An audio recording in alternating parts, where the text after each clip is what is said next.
இன்றைக்கு வாழுகிற சூழ்நிலையில் பியூர் ஹலால் அரிதாகி போன காலம்தான். முடிந்த வரைக்கும் சாப்பிடுகிற உணவுகள் எல்லா ஹோட்டல்லையும் போய் சாப்பிடாதீங்க.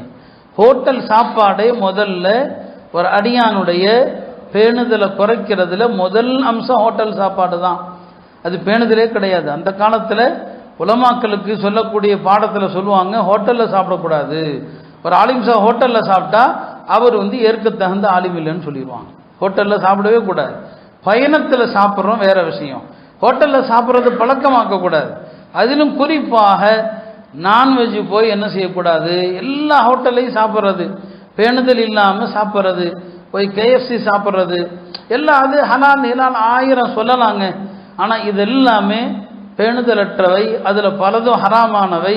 இந்த ஹராமை சாப்பிட்டு கொண்டு நம்ம அல்லாட்ட துவா செய்து எப்படி அந்த துவாக்கள் கபூல் ஆகும்? அப்போ துவா நிராகரிக்கப்படுவதற்கான காரணங்களை உண்டு பேணுதலற்ற உணவுகள். எனவே உணவுகளில் தூய்மையானதை சாப்பிடுங்க, பேணுதலற்றதை தயவு செஞ்சு ஒதுக்கிடுங்க. 7வது ஒரு விஷயம்தான், அல்லாஹ் சில அடியானுடைய துவாவை திட்டமிட்டே அல்லாஹ் தள்ளி போடுறான். அடியான் அல்லாட்ட கேட்பானா, அப்போ ஜிப்ரீல் அலைஹிஸ்ஸலாமுக்கு அல்லாஹ் சொல்லுவானா, ஜிப்ரீல் அவருடைய கோரிக்கையை பரிசீலனையே செய்ய வேண்டான்னு சொல்லுவானா. ஜிப்ரீல் கேட்பாங்க, அல்லாஹ் ஏன் அவர் எவ்வளோ காலமாக கேட்குறாரு? இல்லை அவருடைய குரலை நான் கேட்டுக்கிட்டே இருக்கணும்னு விரும்புகிறேன், அவருடைய குரலை நான் கேட்கணும்னு ஆசைப்பட்றேன். நான் கொடுத்துட்டா நிறுத்திடுவார், நான் அவர் குரலை கேட்கணும். அதனால் அவர் கேட்குற கோரிக்கைகளை அப்படியே தள்ளி போடுங்கன்னு அல்லாஹ் சொல்கிறான். இது அல்லாஹ் மீதான இல்லையா? அல்லாஹ் உங்களை நேசிக்கிறான், நாம அல்லாஹ் நேசிக்கிறது ஒன்று இருக்குது. அல்லாஹ் சில அடியார்களை நேசிக்கிறான், அந்த அடியார்களது குரலை அல்லாஹ் கேட்கணும்னு நினைக்கிறான்.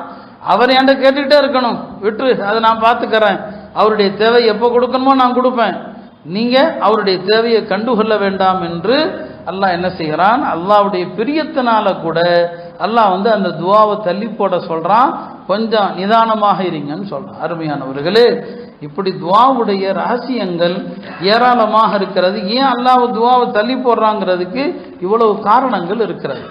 அருமையானவர்களே, துவா நம்ம விருப்பம் என்ன? நம்ம என்னதான் இந்த ரகசியங்களை தெரிந்தாலுமே கூட என்னுடைய விருப்பம் அதான், உங்களுடைய விருப்பம் அதான், நம்ம அல்லாட்ட கேட்கறது நடந்துராதா என்று ஆசைப்படுறதுல தப்பு இல்லை.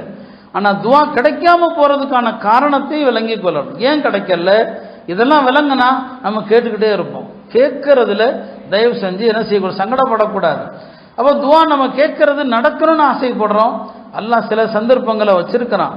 அல்லாட்ட எப்போதுனாலும் கேட்கலாம், காலையில் மாலையில் இரவுல எப்போனாலும் கேட்கலாம். சில நேரங்கள் விசேஷமான தருணங்கள், அந்த தருணங்களில் ரொம்ப கவனமாக அல்லாட்ட கேளுங்க.